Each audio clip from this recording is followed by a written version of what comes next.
finally found a way to store the movable alphabet with old sprinkle containers.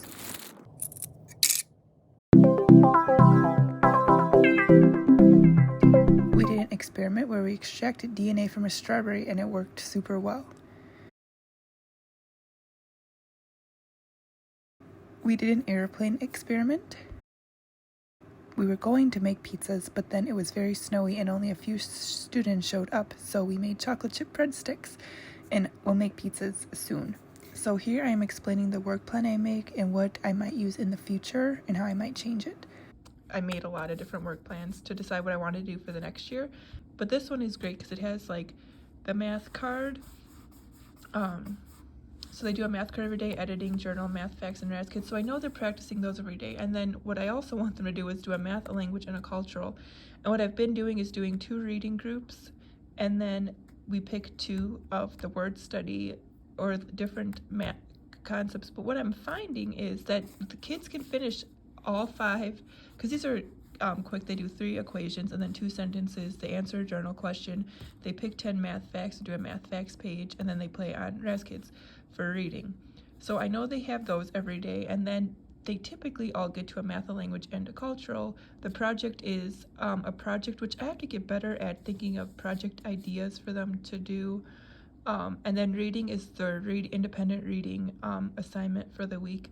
And then and then the symbolizing is a symbolizing, and a word card is a word card.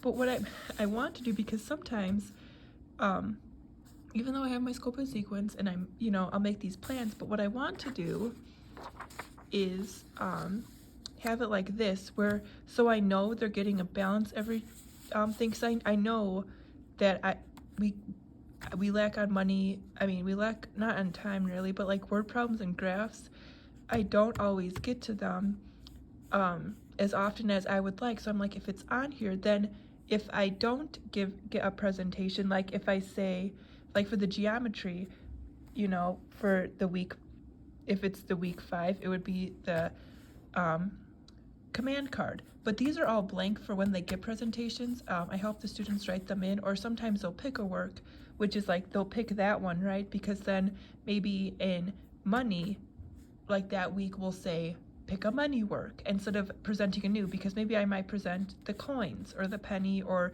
the hour clock. And if they want to do, that way they can also choose. So let's say I only get to 3 math presentations in a week, then they can pick, and they'll have a more, because if I say go pick a math work, like sometimes that happens here, go pick a math work if I don't present something new, and then they're like, they pick this, not the same things, and it's not bad if they pick the same things, but they try to pick like the easiest thing and like over and over. So if I have, well, we did this one, and this one, you have to pick something in this, then I know they're getting a balanced thing. So it's 1 of these a week, not all 3. Just like this one, flip-flop. So it could be like parts of the fish, parts of the plant, or types of fish, types of plants.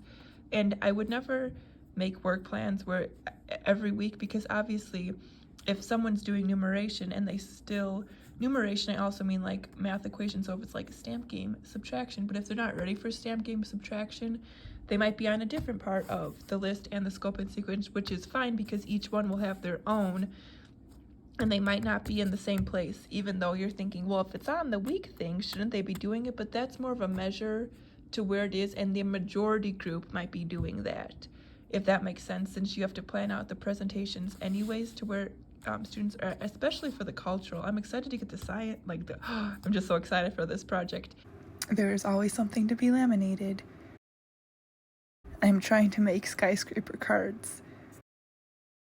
I also got the Wasika reading and biome cards, and I'm currently trying to make all those. And here you can see I'm writing the names of the material on the back of the cards, so when they get lost around the classroom, I am prepared. I made the second year's cursive packets using cursive sheets I found online.